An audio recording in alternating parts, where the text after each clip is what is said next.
All right, welcome back to the FantasyLabs Podcast. This is Bryan. It is Tuesday. I'm here with Jay yet again. Jay, you're doing every podcast now. For the rest of my life. Yep. How's it going, Bryan? It's going pretty good. Had to cram. It was kind of a crazy night of NBA. It was. Had some tough slates lately. Yeah, it was a tough night. No real values, a lot of studs. Interesting.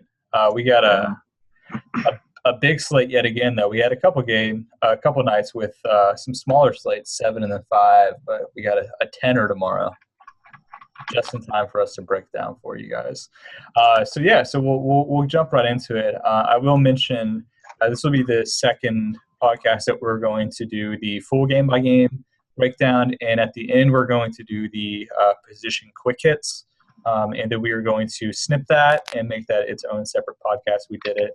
And it was pretty well received, and you guys said that you liked it, and we appreciated the feedback. So we're going to continue to do that, release 2 podcasts, the longer one if you prefer that, or the shorter one if you don't have time and just want kind of the quick position rundown.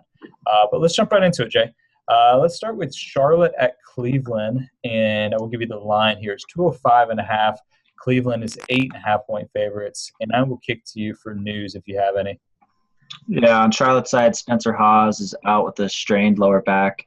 On the Cavs side, we got Mo Williams, who's going to see Dr. James Andrews, probably be out for some time. And Iman Shumpert is questionable with a sprained left shoulder.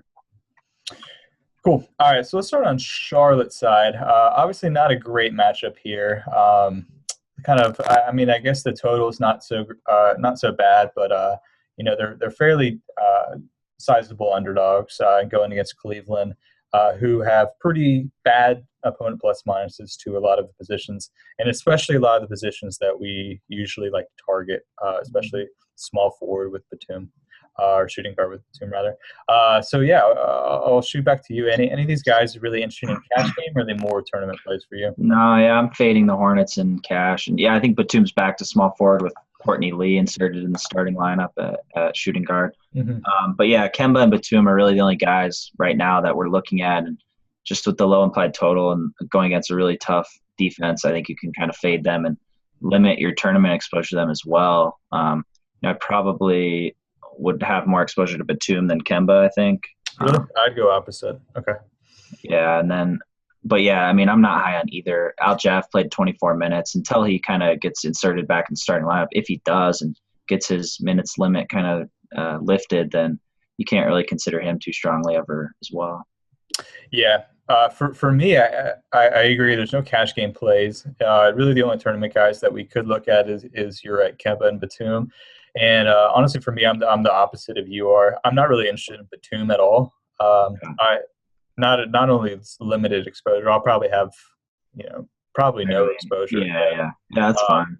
And I'm okay with a little Kemba exposure. Mm-hmm. Kyrie doesn't scare me as much as Batum having to guard LeBron. So we can move on, because speaking of LeBron, we thought that he was going to be the play, him in love with Kyrie out. Kyrie ended up playing. Usually that's still okay with LeBron, but LeBron struggled last game. Yeah, he really, really did. Just not a good game right off the bat. Really, like 6 points at half and a lot of turnovers, no steals, no blocks. I mean, it was rough going for Braun in that game. Yeah, Giannis showed him up in that slate. Oh yeah, doubled him, I think, right? Or more than doubled him. Yeah, it was ugly. But are you going back? Are you feeling okay with LeBron? Or? Yeah, I'm not looking at that individual game as a deterrent for him in this one, but with Kyrie healthy and Love there too, LeBron's not as much of a cash game play. It's a big slate, yeah. Regardless of how he performed last game, yeah. So I think he's a great tournament play. Really, I like Love's matchup more in this game specifically. I'd probably rather go Love in cash than LeBron, but probably limit cash exposure to, maybe the possibility of Tristan here, just with his price and the way he's been playing. But the big 3 are more tournament plays for me. I think you can kind of spread exposure around to them. Yeah, I agree with that. They're kind of all tournament plays for me. This is just not a great matchup really for either team. Not that Charlotte is amazing, going to put up a huge fight as far as potentially going to win the game, but they're a little feisty and can, at least from a fantasy point perspective, kind of hold these guys down. I do agree that I think Love is the play of the big three in tournaments. He'll probably be the guy I have the most exposure to of the three, but I think they're all fine. I wouldn't really dip down into the J.R. Smith, even though he's getting the minutes, especially with Shumpert. Yeah, he's been bad. Yeah, he hasn't been doing anything. 35 minutes, but only like 9 DK points. It's not doing much. Yeah. Love is my favorite, really. If you're looking to go someone in cash, he's 7,400 on DK, 75 on FanDuel. So he's kind of the guy, but I don't think you really need to go him in cash. So. Agreed. Okay, let's keep on moving. Next game we'll hit on is New York, Indiana. Over-under is 203. And the spread is Indy -8. So kind of the same deal as the Charlotte-Cleveland game. Kind of an over-under with a fairly large spread on the Indy side. So any news and note here? I think we have a lot of actually big spreads on this slate. It's kind of tough to go through for cash. But on the Knicks side, it's all good. On the Pacers, we got CJ Miles questionable with a strained left calf. Cool. In New York, are either of these team back-to-back? No. Okay, yeah, that's right. Okay, let's start with New York. They are underdogs, but kind of some interesting plays here. Carmelo is still continuing to play really, really well, as well as his big man down low. No, not Porzingis, Rolo. I know. Yeah, we hyped Rolo last game, and he actually came through. Two massive games in a row for. I don't want to look, but I think like the first time this season. Yeah. Probably in his life, really, now I'm thinking of it. Yeah, two 40-plus games. But yeah, Rolo is just that guy this whole season that's 4 or 5% owned and crushes every once in a while. He's a perfect GP play, yeah. And with this matchup, I mean, same thing, Pacers front court. So maybe get a little bit more than 4% Rolo with your tournament exposure. Yeah. So on New York side, really I guess the guy was the guy would be Melo because I think he's pretty consistent. It's fairly safe floor, kind of regardless of matchup. But I think in a 10-game slate, you could probably find a better value.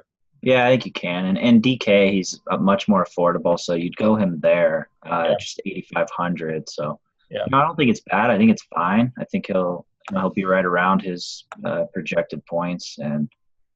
Not offered too much value or anything, but yeah, like you said, I think there's more value kind of on this slate overall as small forward where you don't really need to go him, but he is that kind of cash game option on this team. Right. And that's kind of it for New York with the low total and the spread and everything. Zingas has been pretty bad. His price is still high. Yeah. At 6-7 on DK. And there's no one really else that is even worth a look, I don't think. No, yeah, it's just really Melo and Rolo. Cool. So on the other side, we got another small forward that's kind of exact same price. Paul George at 86, just $100 more than Melo. How do you feel about him? Yeah, very similar prices, points lately. I mean, everything really. And you just look at this game and you see the implied totals for teams. And obviously Melo has a more difficult matchup than Paul George. So, yeah, I like Paul George. It doesn't make sense to say Melo's a fringe cash player, but not Paul George. So I think Paul George at 8,600 on DK is kind of fine here in this spot. Decent implied total for Indy and big minutes. So I don't mind him here. He's probably the only guy I'd consider in cash. And then I think you can have tournament exposure to Monte. I don't really like the matchups for Miles Turner or Jan Mahimi, so I'll limit my exposure to them and avoid Mahimi and cash at his price. Yeah, I agree. I don't think there's really that much there in this game other than, just the two top. It's a pretty bad game. Yeah, it's not great. I mean, you could potentially look. I guess you could go some Ellis and, even if you're trying to get real cute with, low ownership, Miles Turner. Yeah. Feeling is still there. Not a great matchup against Rolo and Porzingis, but I get it. But overall, I wouldn't really think too hard about this. I would kind of just, if you're going to get your plays here, go Peachy and Melo, and then kind of move on to the other games. 10 games. Yeah. Mahimi he's so cheap, and you look at this matchup kind of on paper and the DVP or whatever you want to look at, and it's not great, but I kind of do like him for some upside here with minutes specifically going against Rolo and Porzingis. I think he can actually play a few more minutes than usual, so I don't mind exposure to him, but he's kind of been like a fringe cash play lately, and I don't think he is this game, but it kind of makes me like his tournament appeal more. That's fair. Yeah, I'm okay with that. Okay, let's keep on going. Next game we'll hit on is Golden State, Miami. Speaking of kind of that 8.5 point spread, we got another one. Total is 214.5, and Golden State is 8.5 point favorites, which is a little interesting to me. I thought maybe they'd be a little bit higher without Bosh. In there, Whiteside, man. Yeah, it's all Whiteside. Yeah, injuries though. We got James Michael McAdoo questionable with the sprained toe, left foot injury, and then on the Heat side, we got Luol Deng with the dislocated right finger. Said he'll play, so we can fully expect him to play. He's tough, anyways. And Beno Udrih is ruled out with a right foot injury, and Chris Bosh is still out, obviously, with the blood clots. Cool.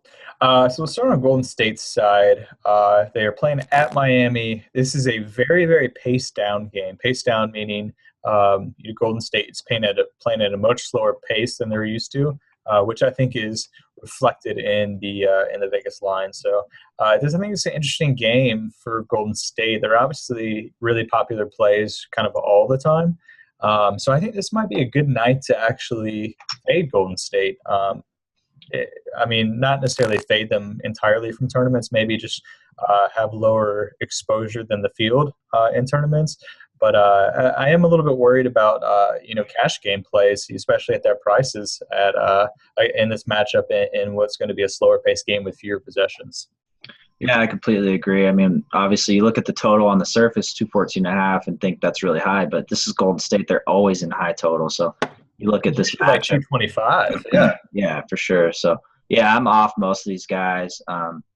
Actually, Adam Levitan tweeted a trend with Curry on a road game under 10-point favorites, how he usually always exceeds his price by a decent amount. So, which makes sense because his minutes are a little bit up in terms of not sitting the whole fourth quarter and home blowouts. So he's the guy. Obviously Curry, that it's like a hot take or anything, but he's the guy you look at, of course, here.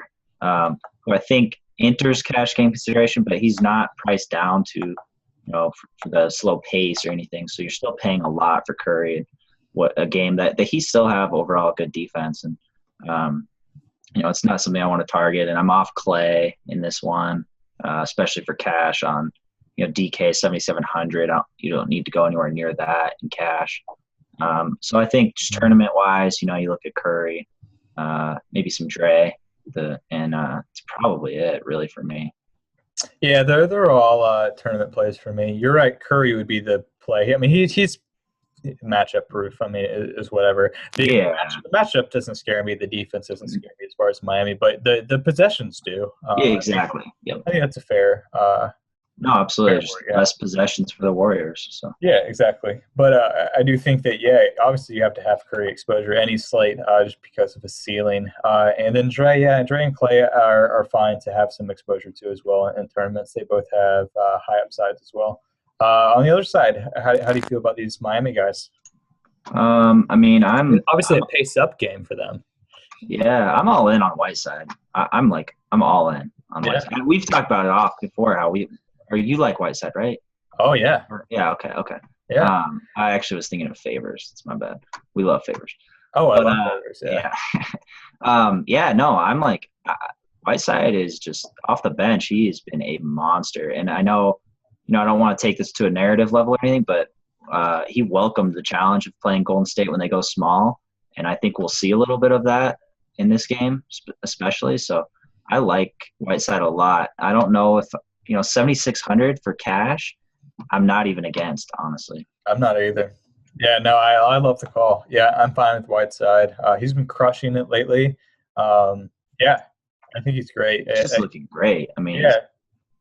He is, and we even said on the last pod that we really liked, the fact that Bosh is out. We thought he was going to have to play high minutes, even off the bench, and that he was really going to have to focus on, grabbing rebounds and protecting the paint. And he responded with 18 rebounds, and 6 blocks.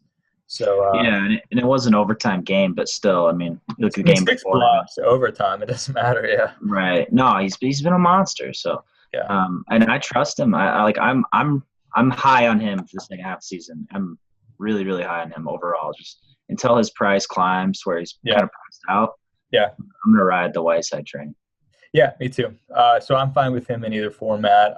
So an interesting thing is Dragic to look at with Udry now out. They're obviously thin there. So I don't mind him as well. I think he's cheaper on – 6,400 on both sides. Is that too much for cash? I think it's too much for cash, yeah. But I'm fine with it in tournaments for sure. I think I'm okay. I am a little worried about the matchup.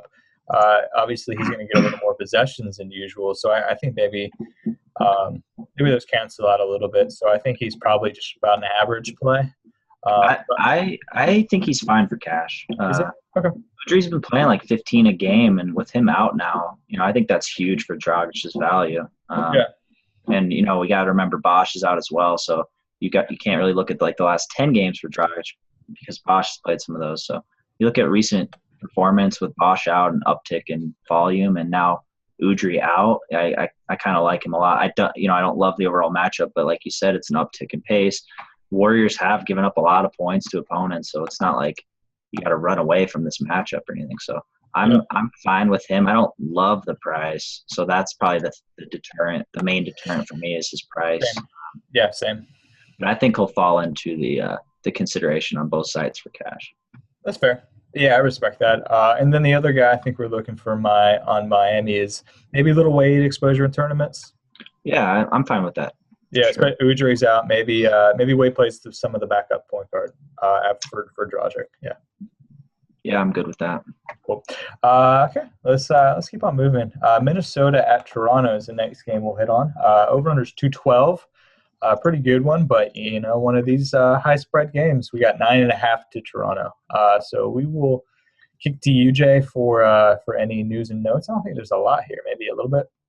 Man, the Wolves have been they've tilted me so much doing injuries every day because they always have like Bjelica, Pekovic, Garnett as like questionable or doubtful, and they don't play. Like Peck is dead, KG is dead. Like he's a dinosaur. He's going extinct right now as we speak, and they don't rule him out. And then finally today, did they rule out everyone? Yeah. So I'm really today was probably the best day of my life. Honestly, Bjelica's out at least 4 more games with strained right foot. Pekovic is out indefinitely with the right Achilles injury. KG is out with the sore right knee. So it's about time they ruled him out for more than one game and just don't say that. It's just extra work, Be more efficient with your injury lists. Yeah. And then nobody on the Raptors side, though. Well, Damari Carroll's still out, but yeah, nothing new. Cool. All right, so let's go Minnesota. So we'll start kind of at the top and work our way down. Karl-Anthony Towns, 8,800 on DraftKings, pricey. I mean, he's expensive now, but he's kind of shown that he's matchup proof. He's most definitely matchup proof. Yeah. He's so good. Tough test. I mean, I don't love it. They're almost 10-point dogs on the road. I guess it's a tough matchup for Towns, but yeah, we've seen him it doesn't matter who he's playing. He crushes, and you look at his minutes. So yeah, I think he's in cash consideration. If, I don't think it's where, what was it, last game where you really wanted to play him in cash against Boston. Yeah. I don't think it's that same situation where you're he's the focal point of your cash teams or you're dying to get him in or anything, but he's definitely, a cash option. Yeah. Yeah. Will you prefer Whiteside just a little bit cheaper? Yeah. I mean, me personally, yeah, I'm high on Whiteside. So yeah, probably, but what's Towns, I think he's 92 on FanDuel. So yeah, that's pricey with the tough matchup, but I think he's fine. I don't know if you can really comfortably afford him is kind of the thing. Yeah, that's the problem. I do think he's an elite tournament play tomorrow, though, because I think people are going to be a little lower on him because the matchup and the price. So I think a prime candidate to pay up for. Agree. Yeah, I do prefer him more as a tournament play than cash. Cool. And I said that I really love Jang as a tournament play. It's kind of a pivot. I do too. Yep. In our last pod, and he came through. He had 41 DK points, got some big minutes. How do you feel about him tomorrow night? Identical. Yeah. Under-owned, underlooked. Jang, roll him in tournaments for sure. Yeah. And then I guess kind of the same deal with the rest of these guys. I mean, like Wiggins. Yeah, tournament only. Zach LaVine, I think, is interesting on FanDuel at just 4,900. I don't like the matchup. And we'll see, actually, if he does draw the start in this one. Who knows, man? Kind of matchup-wise, I would guess he doesn't, but, he has been. So something to monitor for sure. It's just a tough matchup for him defensively. Right. But I think at that price, usually LaVine is cash playable at 4,900, but maybe not in this one. Yeah, it's kind of a tough matchup, I think, going against DeRozan. Right. I agree. Okay, let's move on to Toronto's side. I think actually a fairly good matchup here for the backcourt. Lowry and DeRozan. Are you interested in those guys? Not too bad price points, I don't think. No, I'm fine with Lowry and cash. 8,900 on FanDuel and he's 85 on DK. 85 on DK, yeah. So 85 on DK, yeah, I think that's fine. This is a high implied total for them. Yeah. I mean, this defense has been really bad. So Yeah. I'm fine with some Lowry. I'll probably limit DeRozan to tournament exposure. That's fine. Yeah, he's a little more up and down. Lowry's pretty consistent. Yeah. And then tournament exposure to Valanciunas I think is fine as well. And I don't know, maybe a little Corey Joseph. I always like sprinkling a little Kojo in my tournament teams. I love some Kojo, man. Yeah, I'm fine with that. Especially if you think that it could get a little out of hand. Yeah, which it could. Yeah. Yeah, I mean, it's almost a 10-point spread. Toronto's a tough place to play for the Wolves. Yeah. So, yeah, I think it could definitely get out of hand, and Kojo could reach value there, offer some upside. But, yeah, Lowry for cash and DeRozan, Valanciunas, Kojo for tournament. Yeah. It's really all I'm looking at. Yeah, I agree. Not much there other than that, but I think a fairly interesting game, especially at the top with Towns and Lowry. I think two studs that you could potentially go pretty comfortably. All right, let's move on. Philadelphia, Detroit's the next game. 208 is the total, and another big spread. Detroit is 11-point favorites. We got any news and notes on this one? Sixers are all good. For the Pistons, we got Anthony Tolliver's out 2 to 4 weeks with the right knee strain. And then Stanley Johnson's actually likely out a few weeks with a sprained right shoulder. So they're definitely very, very thin right now, which is great for us. Great for us, yeah, for sure. Sucks for Stanley truthers, of which I'm one. I like Stanley. Yeah, he's had a rough few weeks, kind of from starting lineup to back to the bench, and now he's out a few weeks. So. Yeah, he'll be okay. He's young. Okay, let's start on Philly side. Obviously a fairly tough matchup. Usually the guys we like to target here, Ish and then the bigs and Nerlens and Ja are not great matchups against Reggie and Drummond. So how do you feel about these guys? Maybe some tournament? Yeah, I think you can have tournament exposure to Ja and definitely Nerlens here. Probably like exposure more to Nerlens. I think I do too, yeah. And then, I don't know. I'm cool with some Ish exposure. I think he'll probably have a lower ownership than usual. They are in a back-to-back too, the Sixers. We kind of saw them, was it last game? They rolled out a lot of players and kind of spread their minutes all around. Obviously, it was a blowout, but, I mean, most of their games are. So it's definitely, kind of a risk for going some of these Philly guys that they have. They have Grant, they have Cannon, Hollis Thompson, McConnell, Rashawn Holmes. They got a lot of guys to where these guys aren't locked into minutes, and they're always going to be an underdog. So it's not the best spot. So, fade and cash for sure. And, you can have tournament exposure to the usual Ja, Nerlens, and maybe some Ish. Yeah, and even Ish I don't even love in tournaments, really. No, he's the weakest one, Yeah, I think I probably won't have any exposure, or maybe just very, very little. But I think Nerlens is probably the best of them. And then I'm okay with some Ja. I think Ja is a little susceptible to the potential Drummond foul trouble. but he also has some pretty good upside here too. Yeah, and then Covington's kind of that cash guy on this team. You can go most nights, but I don't really love this spot for him. I know he's $5K on FanDuel, so it opens up some nice salary relief, but I'm kind of off him in this game. Yeah, and definitely no DK. He's 55. Yeah, for sure. Yeah, get off. Okay. Detroit's side, obviously pretty good matchup here. Drummond is 8K, so quite a drop from where he was kind of at the beginning of the season. Been playing better in the last couple games and gets a good matchup here in Philly. So how do you feel about the big dude?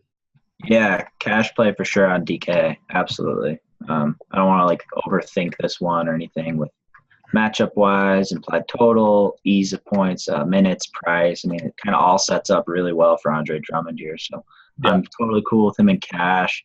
I'm fine with Reggie Jackson in cash. His price is still cheap, a little too cheap on both sides really. So he's a cash play. Yeah. He's a cash play for me as well. And then I don't mind Tobias Harris either, with kind of Tolliver out and Stanley out and just the thin, especially at power forward position. So I'm cool with all three of those guys in cash. Yeah. Not on the same team, but yeah, for sure. Yeah. But if you have to pick, I think Drummond's an elite cash play. I don't mind Reggie in cash. I do think he's underpriced. You're right. I really do like the Tobias call with the minutes, and he's been playing well the last couple of games, and I think this is a pretty solid matchup. Covington doesn't scare me, and they've kind of had a weird rotation Philly anyway. Where's Tobias on FanDuel? He's at 6K on DK. He's 57 on FanDuel. So, okay. Yeah, I don't mind that in cash at all. Yeah, really. He's pretty underpriced on both for sure. So, yeah. He's looking at huge minutes. So, yeah, I think he's a very safe play for cash, which you want. Yeah, for sure. I like that a lot. Any of these other guys? I mean, KCP's. What do you do with Pope? I mean, it's a good spot for him going against Philly. Yeah, I'm actually okay. So KCP is a guy you don't go in tournaments really, just because there's no ceiling. Right. But I'm actually I don't know if I would go actually legitimately put him in my lineup on a 10-game slate, but on paper, in theory, I think he's a fine cash game play. I do too. Yeah, I feel the same way. I'm likely not going him, but he's gonna be there. I won't play him, but I'll recommend him. I know that's the toughest part. Yeah. That's what we do every pod. You and I make recommendations. And then they do well, and we don't ever play them. Yeah, I know. Yeah. But yeah, no, Pope's there. He's there for sure. KCP in this matchup is plenty fine. Yeah, and with Stanley out, him and Tobias are going to get great minutes on the wing. I mean, Pope always goes. He always kind of regardless. You're right. Yeah. Well, yeah, you're right. They're more solidified and safe, and I think 5,400 FanDuel for him to get 24 or 25 points, I think is totally realistic. So that makes him a fine cash play. Yeah, for sure. I like that. Marcus Morris, I'm not too terribly on. I don't think he's been slipping a little bit, but I don't mind him as tournament exposure, especially if a lot of people are loading up on these other guys on this team. You can definitely get some exposure to the Sixers defense and kind of the ease of points he can get in transition and turnover. So I don't mind Marcus. I think he'll definitely be very low owned as far as this thin Pistons team where people are going to pick every other position pretty much for exposure. Yeah, he'll be rightfully low owned, but there's potential that he could exceed that. So that's fine. I wouldn't if he's probably going to be 2% owned. I wouldn't go low. Yeah, I wouldn't go 25 to try to get more exposure, but I'm okay with going 4%. I'm okay with 7 or 8. Oh, okay. You're loading up on Marcus. All right. Yeah. Marcus and Hassan Whiteside tournament teams. Let's start. I'll have some. Okay. All right, let's keep on rolling. LA versus Memphis. LA being the Lakers. 205.5 is the total. And what do you know? An 8. Yeah. What is here. 5 games in a row? Yeah. Or just all of them, really. 6 games. Yeah. So that's just how it is, apparently. Any news on this game? Larry Nance is probable, with a sore right knee. And then on the Grizzlies side, we got Tony Allen is doubtful with a sore left knee. And didn't they officially announce that Gasol's out for the season? I mean, that's not like a daily thing. Yeah. No, you're right. Yeah, out for the season for sure for Marc Gasol, unfortunately. Which sucks. Yeah. Yeah, it's rough. I love Marc Gasol. Mm-hmm. And he's a 7K, man. He's so cheap. If only he could play. It's not a bad tournament play. Yeah. He'll be low owned, I'll give you that. Against the Lakers, too? Ooh, yeah. I mean, what I would do to get Marc Gasol back for this one, 7K. Yeah. Well, he doesn't need a knee against LA. No, he doesn't need to jump. He doesn't even jump anyways. True, yeah. It doesn't even matter. DeJuan Blair played his whole career without knees. I know he sucks. But I trust Gasol can still knock down that smooth J without jumping. Russell Westbrook, they took out some stuff, like a meniscus. They took out all of his meniscuses. Yeah, no, and look at him. Oh, yeah, he's just violent. 4 violent dunks every game. Yeah, it's ridiculous they rolled Marc Gasol out. It's just, we'll wait for next year for him to be 7K against the Lakers. It'll come. Yeah, it'll come. Not the last time. Definitely not. Okay, so let's talk about the Lakers because, I think we should talk about them because you were strong about D'Angelo Russell and Cash. Well, was it that disappointing? No, you're right. It wasn't that. I mean, I was disappointed. It was disappointing. He got 22.25 on DK at 4,500. Yeah. No, you're right. I thought he was going to – yeah. You want to talk about disappointing, talk about Julius Randle. That's the guy. No, let's talk about Jamal Crawford. Well, we'll get to him, actually. He's again on this slate, so we'll get to him. We'll save some time for Jamal. Right, Tom with D'Angelo was, pretty disappointing, but Randle was, extremely disappointing because he wasn't even that cheap. Yeah, no, you're right. Yeah, both we loved in cash and tournaments and – that didn't really come through for us. Kobe ended up playing, so the Clarkson call, it wasn't great, really. Just no one was good for LA. So the question is potentially bounce back spot or Memphis? Nah. Yeah, not really for Memphis. No. Cash-wise, no. D'Angelo went up a little on his price rose a little. I think it's fine still, but I don't love him in cash as much right now against the Grizzlies. Yeah, I don't think there's any cash game guys. But I do think that Russell and Randle are still fine in tournaments. Yeah, I agree. And Clarkson too. Clarkson's been playing really well overall. So I don't mind tournament exposure to Russell, Clarkson, and Randle. Yeah, I agree with that. Okay, I think it's kind of just that simple for LA. Not a ton of exposure, I don't think. Kobe? I'm fine with some tournament exposure to Kobe. He's only 5,800 on DK. Yeah, I mean, I would have less than those other three.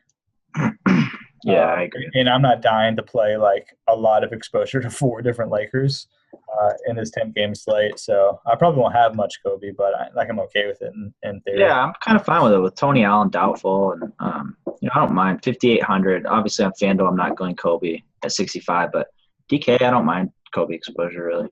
Yeah, 58 is fine. Yeah. Okay. Memphis side, obviously a pretty good matchup here. Zebo seems like the play. Struggled the last couple of games, but 6'9", no Marc Gasol going against the bad LA front court. Yeah, I like Zebo. I like Conley, both quite a bit here with this matchup. For cash is fine? Yeah, I think so. Yeah, for sure. Yeah, I think people might be off of them a little bit. Just kind of game log looking. They struggled against Toronto, but we talked. Toronto's a fairly tough matchup, especially it is. They have Biyombo and Corey Joseph, and they spent a lot of money this offseason shoring up that defense. And is good. And I think that you should probably get away from looking at those game logs. And I think Randolph and Conley are pretty solid.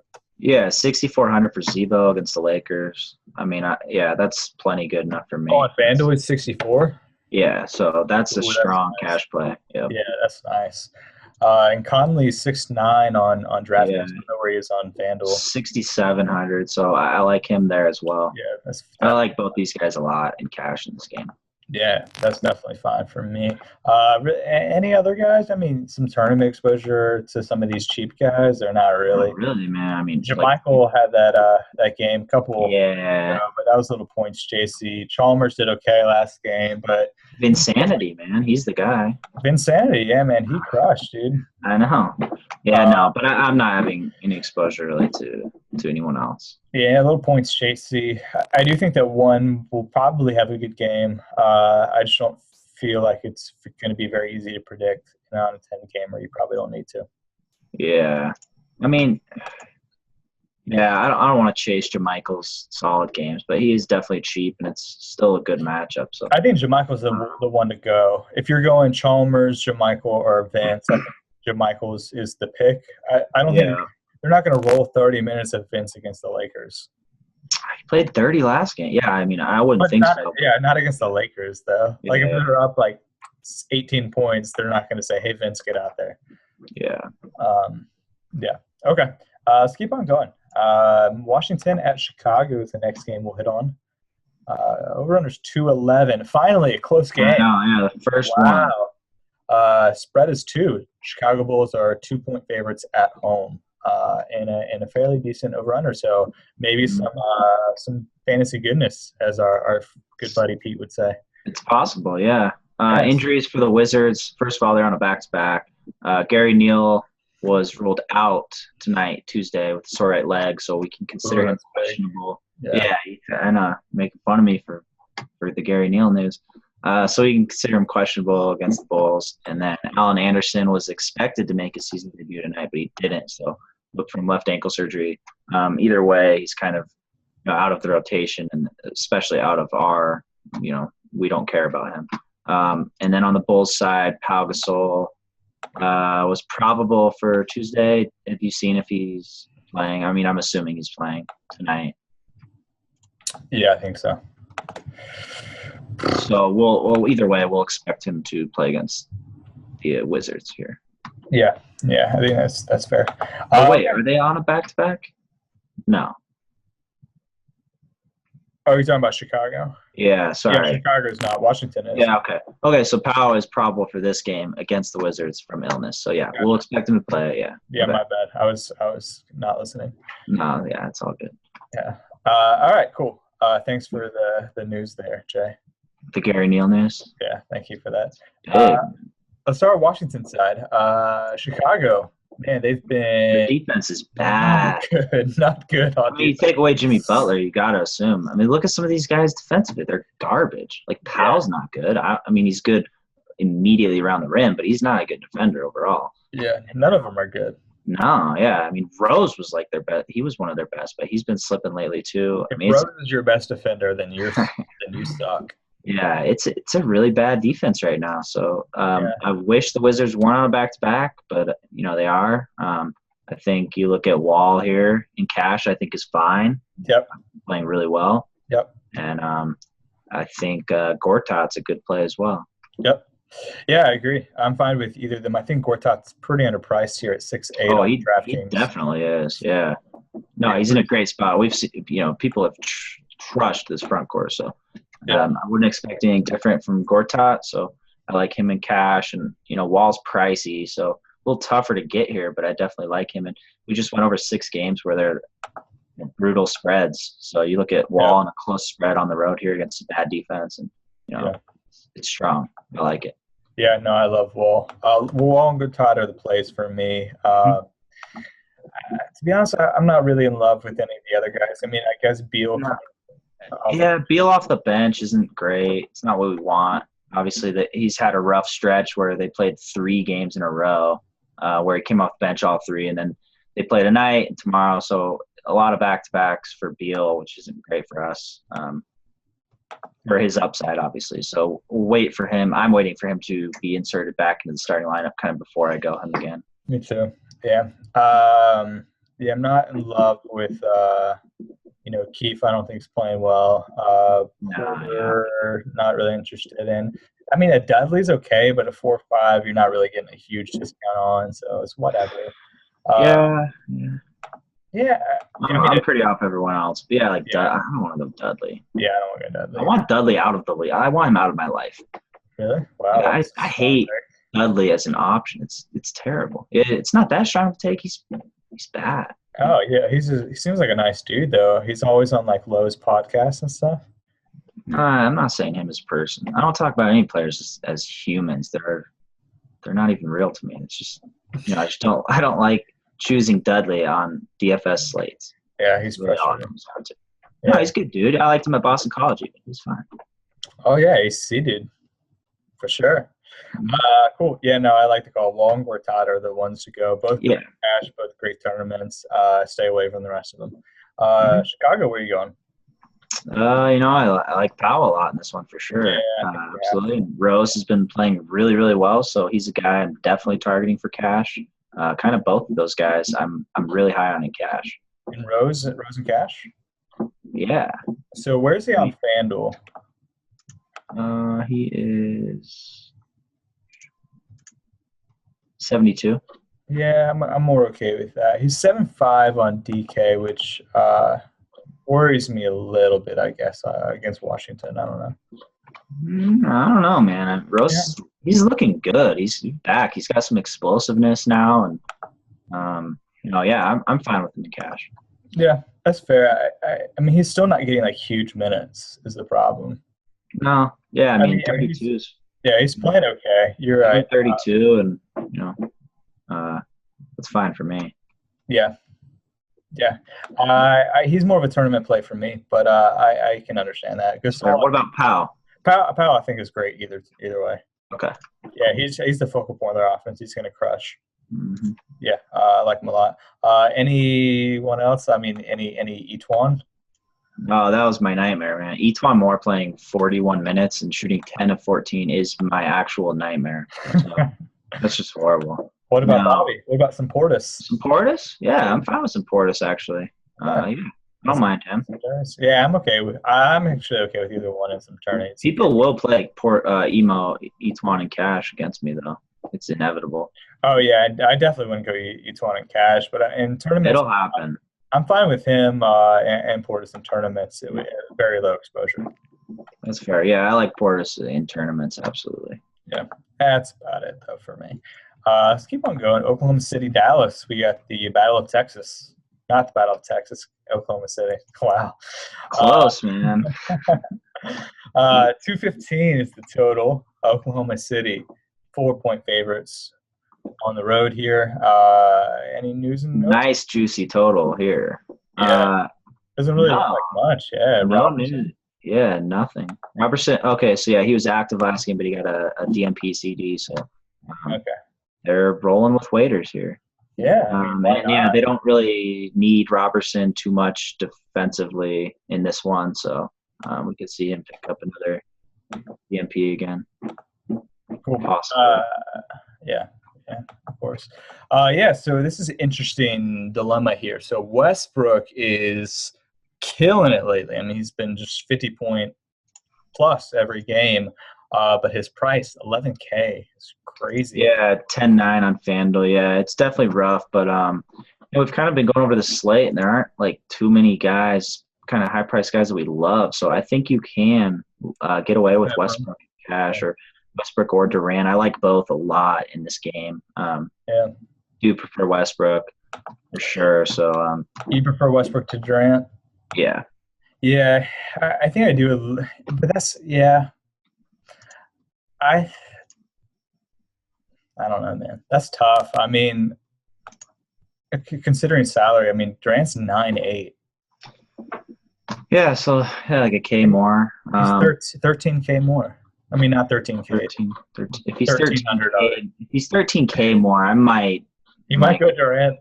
Yeah, maybe. $13 more, which is fairly significant. I think you want one of these two though in your cash game lineups. Agreed. Yeah. So it'll come down probably for me more of where the value plays end up and what position you can kind of spend up at. And usually, yeah, you're right. With Durant, there's less good value at small forward than point guard. So it's I mean, probably leaning Durant as a realistic play. I'm going to try to get Russ in if it's possible, and the rest of your team is solid. If you fade Durant at the top of small forward and you kind of get 2 other guys there. So are you okay with potentially maybe doing your cash game lineup and then kind of seeing where you are salary-wise? And if you can get Russ in, that's fine. If you have to settle for Durant, then that's a fairly nice settle. Yeah, definitely. Yeah, I mean, I look at it position by position and kind of scope out who the expensive guys are, how deep is the position, who the value plays are, and just kind of go position by position, get a general feel of who you want to play. And if it works out that you can comfortably afford Russ and go 2 guys, a small forward on FanDuel or 1 on DK that you're fine with, then you can go Russ. And if not, you can go Durant, save some money, and kind of go 2 cheaper point guards. Yeah, I like it. And that's it for OKC. No Ibaka, the ultimate tournament guy who kills everybody's lineup. Yeah. I guess it's okay in some minimal tournament exposure. Not a bad matchup here, really, against Dallas, going against Dirk and Zaza. It's okay. I'm gonna go some Enes Kanter exposure in this one. A little bit of tournament exposure. Just because of the spread. Yeah, I mean, I could see the Thunder kind of pulling away in this one, honestly. So I kind of like the upside that Kanter offers. Yeah, that's fair. Yeah, tournament only for sure. He's really, really up. No way. There. Okay, on the other side, Dallas. Any of these guys interesting to you? Dallas is a weird team, really, all year. Yeah, it's rough. I mean, Parsons has been playing well. Darren has been playing really well. So I don't mind them. This is a high total, and Dallas at home. So I'm fine. I think Darren is just they're all pretty cheap too. Yeah, they all are. Yeah, he's $6K. So I mean, that's not bad. He's been playing really well lately. So I think he's a borderline cash play. Yeah. Kind of given this close spread high total that is rare on this slate. So kind of want guys in close games for cash purposes, obviously. So yeah, I think Darren is fine, and that's probably it for cash consideration. I think I don't love the spot for Parsons, but I think he's a fine tournament play, and I think Dirk's a decent tournament play as well. Yeah, I don't love Dirk so much as tournament. Dirk's a guy if I go Dirk, I go him in cash. Right, his upside isn't extreme. So I'm with you. I agree. Yeah, I think Parsons and Darren are the play. I don't love the matchup for either, and I don't even necessarily love I think Darren's been playing okay. Parsons has been playing, I guess, okay. I'm a little less excited about his recent play than you are, I think. But I think the price dictates the fact that you should probably have some exposure. They're just so cheap where you cheap price, high total on the slate. So I'm fine with that. But yeah, mostly tournament overall. Yeah. Okay, let's keep on going. 2 more games. Next one we'll hit on is Denver at LA. The other one, the LA Clippers. Total 213, pretty good one here. But we're back to big spread. Clippers are 10-point favorites. Kick to you for news and notes. Yeah, we got Jameer Nelson ruled out with his sprained left wrist again. Kenneth Faried is fully expected to play. Or this is for they're on a back-to-back. Back-to-back, yeah. We're assuming Faried's playing Tuesday and obviously Wednesday as well. And then on the Clippers side, nothing. Cool. Starting on Denver's side, everyone's fairly decently priced. I mean, the highest priced guy is Gallo here at 7-1. Moutier is still pretty cheap, even on this slate at 5-9. He was a really great kind of chalk point guard play tonight, because of the matchup. Yeah, and the matchup. Tougher matchup, but still cheap price. But back-to-back, but he's young. So there's kind of a lot of factors that I think make Moutier kind of an interesting guy. How do you feel about – I don't know. I didn't feel him tonight at all. I was kind of surprised a lot of people went him. DJ Augustine's getting big minutes, so it's not like Moutier – I mean, I like Moutier with 30 minutes or whatnot, but I like him more with if Augustine weren't playing as much, obviously. So I think on the road, back-to-back, against a defense that's been solid lately in the Clippers. I'm off pretty much every nugget in cash in this one. Okay. I think I'm okay with that. Yeah, it's a tough matchup. I think kind of screams tournament exposure. You got the blowout factor looming pretty big time, I think, with the Nugs on back-to-back traveling. So yeah, and the Clips have played really well defensively. So you look at all these guys, and no one really stands out too much cash-wise for me. Where kind of tonight you had guys against the Kings like Gary Harris with his big minutes against obviously the Kings defense, and Gallo. I think Jokic is definitely interesting with his minutes kind of being all over the place lately. Is always kind of an appealing tournament play due to that. You just don't know if King Joff's gonna play a lot of minutes. Malone's been really up and down with the big minutes there. So I think Jokic has upside in this one. So I don't mind term exposure to him. Yeah. I don't mind term exposure to Moutier because he's cheap and he can pay off his price. And then maybe some term exposure to Gallo as well. But that's pretty much where I draw the line. Will Barton too. Barton, yeah. Yeah, I'm fine with some exposure to him. But overall, I'm not really high on the Nuggets here. Yeah, I'm fine with Will Barton too. And I kind of agree with your term. So you got like four tournament plays, I guess, for the Nuggets. It's pretty strong. Yeah, I mean they're okay. I think that they're all guys that have pretty low floors in this matchup, and they're all cheap, but kind of comparatively to some other guys. Yeah, I mean like Gary Harris is dirt cheap on FanDuel. He's 4,700, so he's usually a cash play option. I put him a little bit down in this one to where other times he's a stronger cash play. Like tonight, for example, against Kings, I like him more in cash than tomorrow, but he still offers a lot of salary cap relief. So I think fringe cash play, but not one I'm looking to go. Yeah. Yeah, I think maybe just if you were going to get some Denver exposure to their ceilings, and some of these guys do have big ceilings. I mean, Gallo, Barton, and especially have really high ceilings. So some exposure. I really like the Jokic call. I think 5-6 on DraftKings, especially with some of these center options, just a little bit above him that we talked about earlier. I think that he is kind of intriguing lower owned guy that you're going to get. I like that call. Clippers side, I guess we can talk about them and the disappointment of Jamal. Yeah, we'll get to Jamal. But first, for cash plays, I think you can strongly look at Chris Paul and DeAndre Jordan again. DeAndre, especially on DK, at just 7-8. So I mean, he said so last pot, like what he played, I think 27 minutes and still, got plenty of points. Same with Chris Paul. He had a huge game in limited minutes, and this is the game that's really, really easy matchup wise for them. So even with the blowout looming, I'm still fine with these guys. You kind of look at their implied total and you think like, where are they going to get all these points, or who's going to accumulate all the stats? And Chris Paul and DeAndre are incredibly safe pretty much every game right now with Blake out, obviously. So I'm fine with both of them in cash. You want to hit Jamal? Yeah, so I'll talk about Jamal.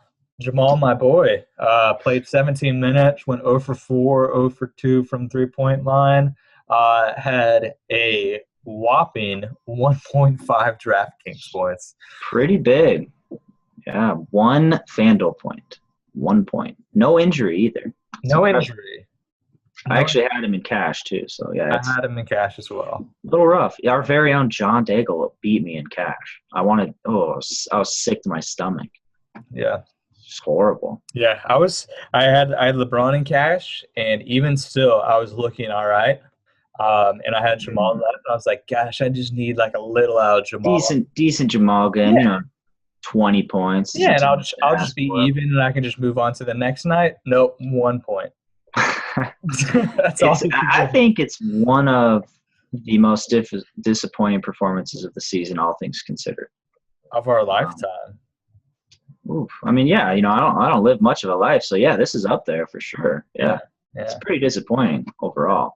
Yeah. But you know what? It's the sick thing about me. I'm already over it, and I'm ready to go him again. Bounce back, yeah, for sure. Yeah, I'm ready to go. I'm ready to go him again. Low own tournament exposure against. No, I'm ready to go him again.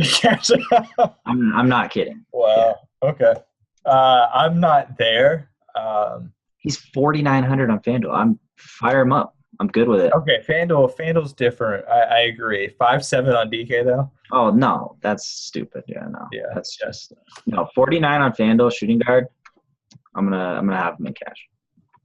All right. I'm a monster, man. I'm you gotta have a short memory in this game, or you're not gonna last. You look at everything, matchup, minutes, spread. It's all in favor of Jamal having a good game. So I respect it. take it as is. I respect it. Okay, let's keep on going down LA because I want you to give me some proper credit here. I made a bold call and You stepped did out of my with comfort Jeff zone. Green, yeah. Yeah, and Jeff Green Strong. Yeah. over 30 DK points. Wow. Yeah, that was a really, really strong call there. Yeah, I was patting myself on the back after that. So, yeah, that was a really great call.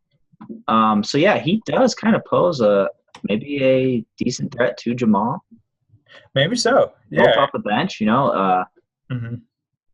They compete against each other for usage and shots. I mean, yeah, and like I said, I mean, the reason for the call was that he had been struggling a little bit. He's like important to them. Obviously, they traded a first round pick for him, so like he's important for their title hopes. If he is, but he's at the same time he sucks, man. Like he does, yeah. But not a good player.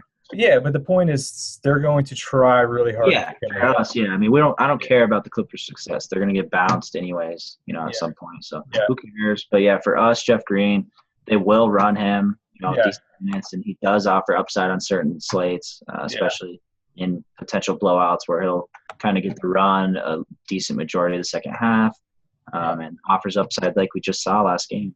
Yeah, and if you want to go with that narrative, I think I'm okay with that. Thinking that maybe he'll get some burn in the fourth quarter again in a pretty high spread game. Yeah, I think that's fair. And that's about it. I mean, I guess maybe if you want to go some JJ, a little exposure, especially. No, that's fine. The Nuggets, they just can't defend the three at all. So I'm cool with some JJ exposure as well. Yeah, that's about it. All right, let's move on. Last game here, and we'll end it. San Antonio, Sacramento. I got no line here. Obviously, I think it's just because Sacramento's back to back, and there's some questions on. I think it's because Kawhi. Okay. Yeah. Kawhi. So Kawhi's questionable for this one with left calf tightness again. Yeah, on the Kings side, let's see if we got an update.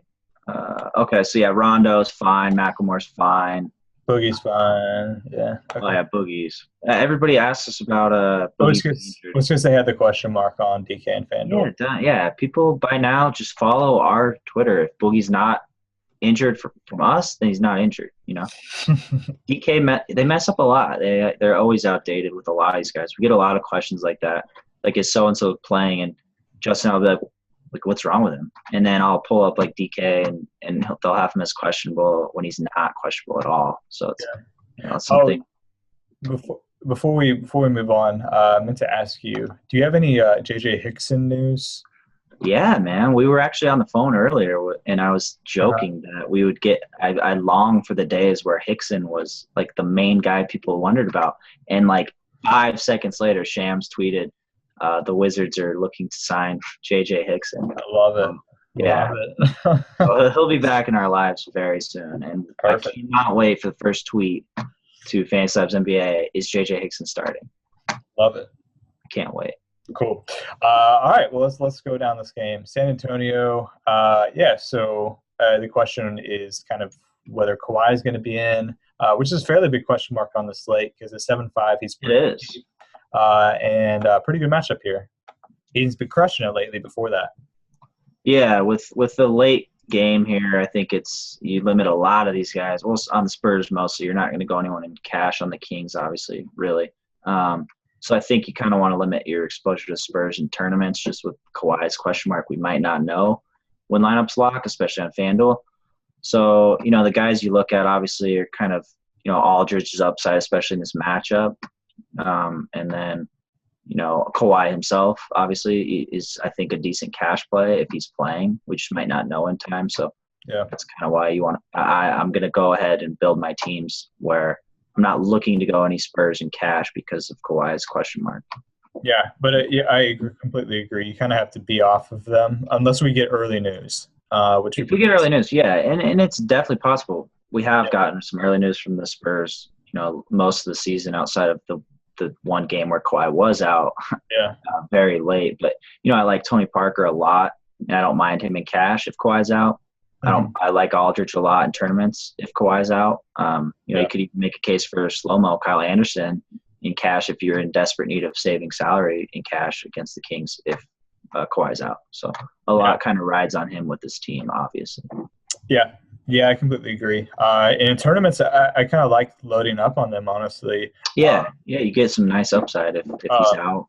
I honestly like loading up on them more if there isn't early news. Just because you're going to get low ownership. Yeah, you roll the dice. Yeah, I mean, you play both sides, and you take the risk that if he's in that lineup you have is kind of screwed. But if he's out, you're set up well to take advantage of that. For sure. The same guys. You could go Kawhi, you could go Aldridge, and it's kind of the same sort of guys. Sacramento side, are these guys interesting to you, or are we kind of following the same mantra of don't play guys against San Antonio, especially on a back-to-back? Yeah, don't play guys against San Antonio. But I mean, unless you're the Suns, right? Right. You can play guys against the Spurs all day when you're the Suns, and you always play them close. True. But yeah, I don't like the Kings on back-to-back here against the Spurs, but with Kawhi out, Spurs D isn't as shut down lately as it's been, but they do have Duncan back, who's obviously a big defensive anchor for them. And obviously the guys you kind of go in cash with the Kings are mostly Boogie and maybe Rondo on DK, where he's a bit underpriced, and in either spot for them, it's not great. So I'm totally fine with kind of fading both of them, obviously in cash for sure. I don't know. What do you do with tournaments for Boogie and Rondo? I still think you go. I still think you get some exposure to them. I think they're going to be really low owned.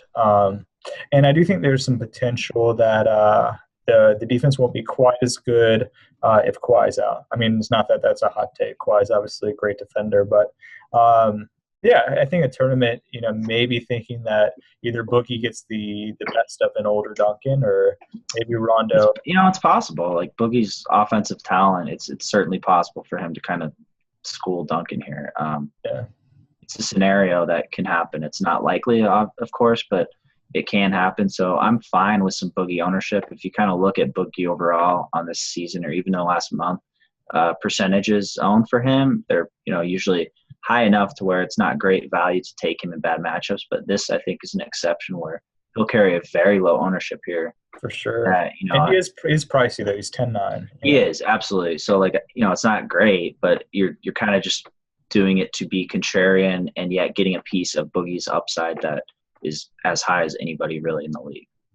Yeah, agreed. But I think really it's just those two guys. Cassidy's back. Collison was kind of an interesting play tonight, but they started Rondo, McLemore, Gay, Quincy Acey again against the Nuggets, and Boogie. So we'll see if they start Willie Cauley-Stein in this one, which I suspect they will, to match Aldridge.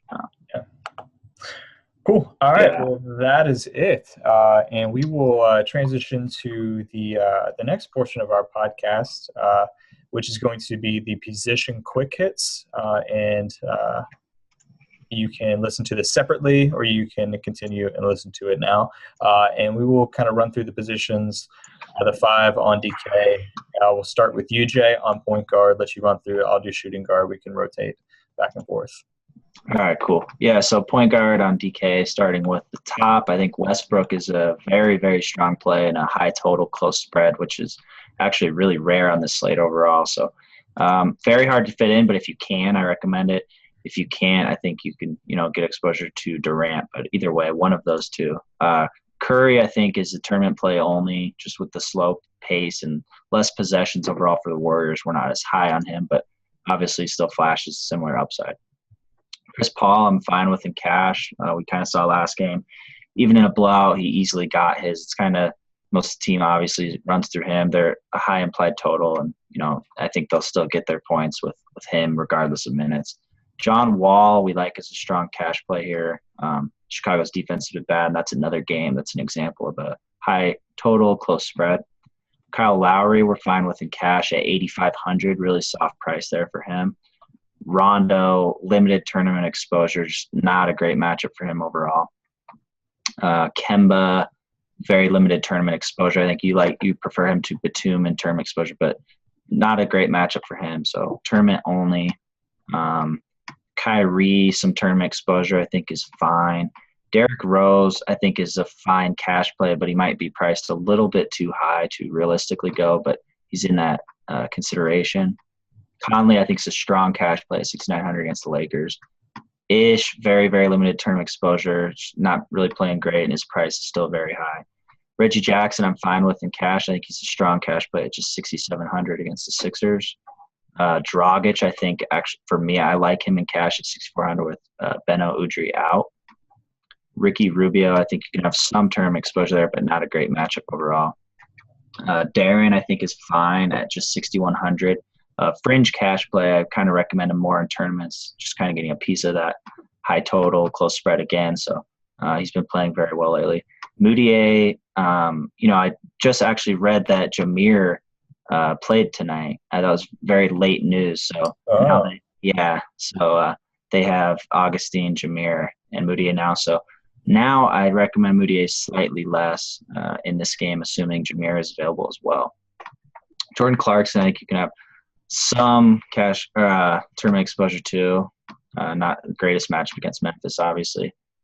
Tony Parker, I think, makes for a great tournament play if Kawhi's out. If we get news Kawhi's out, I think he kind of enters that cash game play, just 5,100 with Kawhi out against the Kings. After that, Darren Collison, D'Angelo Russell, probably more tournament exposure just with the uncertainty of safety for him. After that, Corey Joseph, some tournament exposure too, if that game kind of gets out of hand. And I believe that's it for point guard. Cool. I would think of a shooting guard. Starting at the top, Clay is the top option. Really no super top options. Clay is the top, but he's 7'7", so no really high-priced guys. We said that we like him more in tournaments just because of the pace situation going against Miami on the road. DeRozan, I'm fine with in cash, more just because of the slate, but I think you said you liked him a little bit more in tournaments. Batum, I don't even really love at all, but some tournaments is fine. Wade, I think is okay in tournaments. Beal, we're not super on here. Wiggins, we said that maybe some minimal tournament exposure, but not too much. Same with Kobe. Monte Ellis, kind of the same deal, maybe a little more tournament exposure. Will Barton, I like a little bit in tournaments more than the other guys that I just mentioned, I think. Jamal Crawford, you are back on the cash train, especially on FanDuel. 5.7 on DK. Not on DK at all. But definitely playable on FanDuel if you want to go back to that well. Etuan Moore, the guy that haunts you, I think he's fine in tournaments. People play him cash against Jay, but I think he's fine in tournaments. Levine is always kind of an interesting guy. He does have a lead upside. 5.3 on DK. I don't think is cash worthy, but okay in tournaments. JR is getting a lot of minutes, not playing really well. I think Caldwell Pope is interesting here at 5.1. We kind of agreed that we were actually kind of okay with him in cash. He's kind of more of a cash player than tournament, and just kind of seeing where shooting guard is stacking up. The only guy that we said that we even really like is Jamal, and that was on FanDuel. So we're not even super high on really any guy. So maybe Caldwell Pope is an interesting guy to look on DraftKings in cash. Going down, JT I think is okay a little bit for on DraftKings. We 3-point bonus, not too bad. Gary Harris, I think we're fading a little bit here. And going down, there's really not much. Man, this is a lot uglier than I even remembered. There's no one else, dude. I think Caldwell Pope is the cash play. I don't know. You'll have that whole team then. I think it's Caldwell Pope or DeMar for me, honestly. I'm cool with that. Yeah, it's pretty ugly for sure. Yeah, small forward is too. By the way. Yeah. Let's run through that. Yeah. So Durant at 9,800, I think, is a strong cash play. I like definitely getting one of Durant or Westbrook in cash on DK. LeBron, I think, tournament only at 9,600, but I don't mind him in cash, but Durant's like 200 more, so I don't think you ever want to go LeBron over Durant in this situation. Paul George at 8,600, I don't think is bad for cash. Same with Melo at 8,500, but I prefer Paul George with the higher implied total and easier matchup. Kawhi, if we get early news that he plays, I'm kind of fine with the cash against the Kings at just 7,500. Gallo, I think you can have some tournament exposure at 7,100. Parsons, a little bit of tournament exposure at 6,400. Tobias, I think, is a strong cash play against Philly, and Stanley Johnson out and Anthony Tolliver out at just 6K. So great play there for small forward. Covington at 55, I don't think you go. On FanDuel, he's 5K. I think you can have some tournament exposure. I'm not as high on him as cash as usual. Marcus Morris, I think, is an interesting tournament play just because the other 4 Detroit starters are going to be high owned, and he'll kind of get left in the dust. I think he has an easy matchup in the transition and turnover game that he can offer upside there. Otto Porter, very limited exposure, I think, but Chicago's defense has been pretty bad lately. Jeff Green, are you rolling back the dice for him? Yeah, I mean, I think it's the same sort of situation. Yeah, it is. Yeah. Okay. Yeah. So I think some limited tournament exposure is not right. No, yeah, that's cool. All right, I'm cool with that. After that, I mean, small forward is bad. Let's see.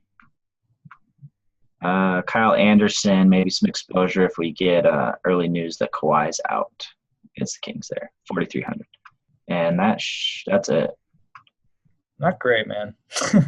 Rough, man. And a lot of these games are blowouts, or potential blowouts. So yeah, it's not great.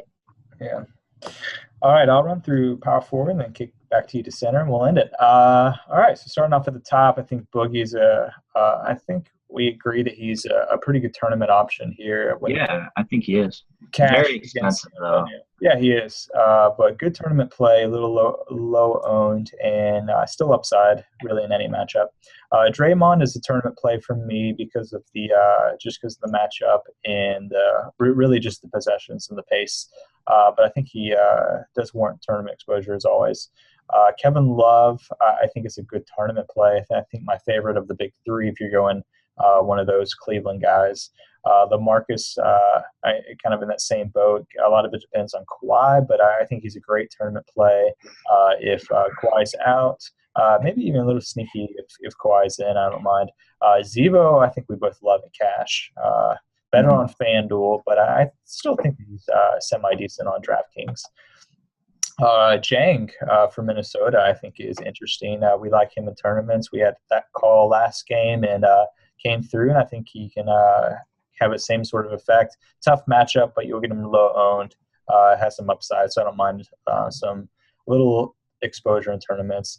Porzingis, not super on, but I guess if you want to go to that well, that's fine. A little bit in tournaments. Nerlens in tournaments. Julius Randle, it burned us. It's still decent price, but matchup against Memphis isn't great, so he's tournament only for us. Dirk isn't really super playable for me. He's a cash game only guy for me, just in general, and I don't love the cash situation here, so I'm off him. Keith has been struggling. Miles Turner, I'm actually okay with in tournaments. I do think the upside's still there. Serge Ibaka, you're all about at 5.5 on tournaments, and I respect No, I'm that. not. I think he's a decent tournament play. Okay. Cool. Tristan, I think is interesting in tournaments. 5.5, he's so underpriced. He's kind of always underpriced, so I don't think that's fine. Portis, I think we're fine with. Jermichael Green, I think, is an interesting kind of punt tournament play.